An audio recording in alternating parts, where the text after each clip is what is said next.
Hi, so my name is Angel Madera, and today I'll be doing presentation number 4 on my Business 240 class taught by Professor McClure. Today we'll be talking about chapter 3 in the book, managing your stress.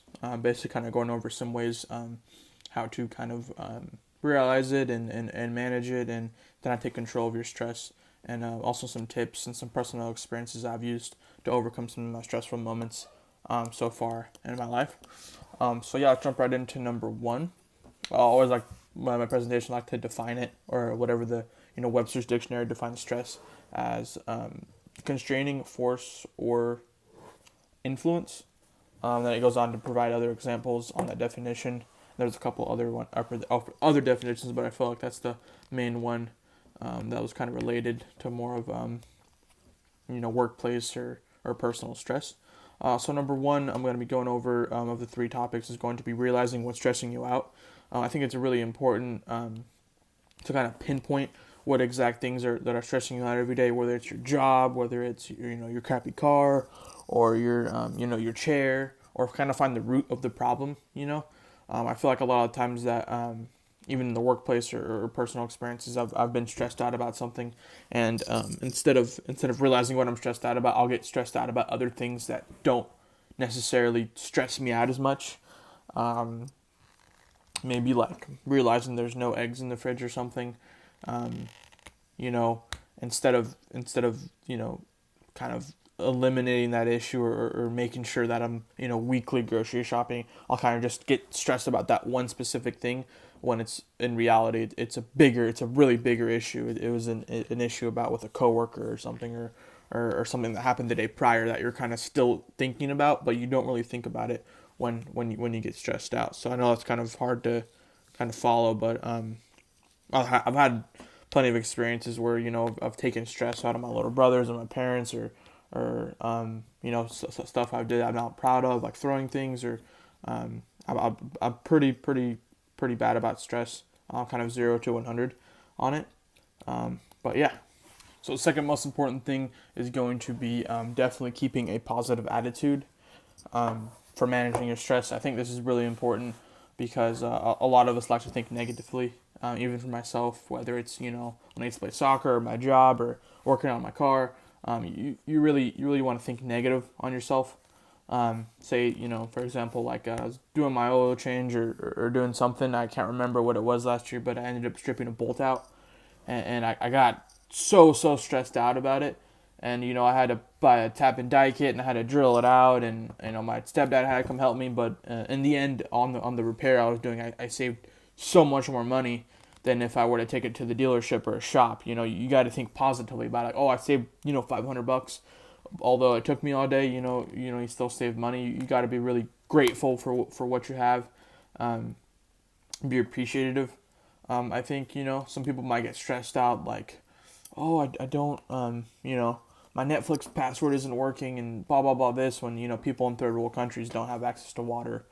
um, I think you really just have the positive attitude, as well as seeking support for it.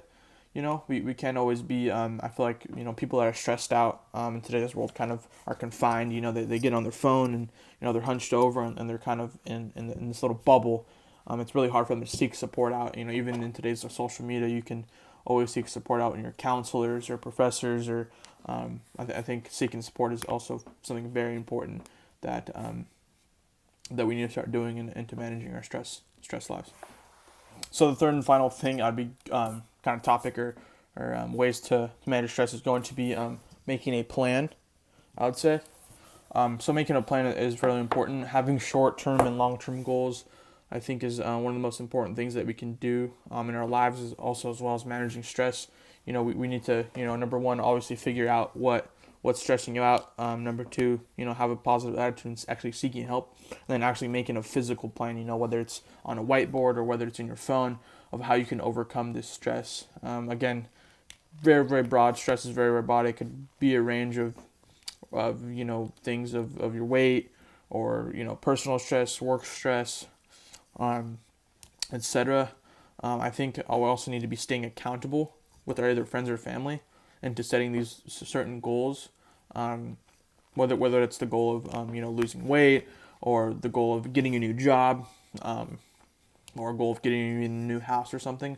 I think making a plan and telling that plan to your friends or family is really important, and also having weekly checkups or monthly checkups into it. Even as far as seeking a guidance counselor or any of your peers, professors, as well as number two, like I was saying before, of seeking help. I think seeking help as well as staying accountable is very, very important. To work with your long-term and short-term goals. But yeah. So overall, those are my top 8 things on managing stress. And thank you. Also, since I remember you saying that you liked BMWs. I got some new wheels. I was going to show you the other day. The tires are coming too. I was going to show you these guys real quick before end this video.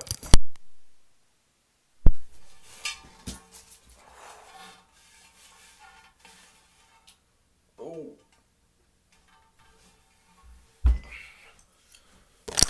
Yeah, so those guys are 20-inch wheels, 20-inch tall, and they're 11 inches wide.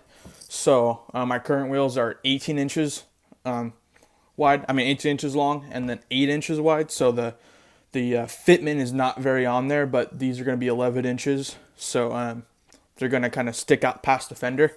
So I'm going to like that a lot. They don't fit, although the back of the barrel hits this strut.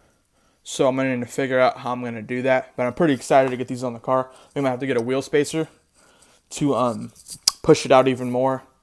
Then it might look a little weird, so I might have to get some camber arms to kind of tilt the wheel in so it doesn't look so knocked out. But yeah, I thought I'd share that. I'm pretty excited about getting these wheels on the car, getting some low profile skinny tires, and just to make sure I don't rub on the fender. But yeah, thanks, Greg.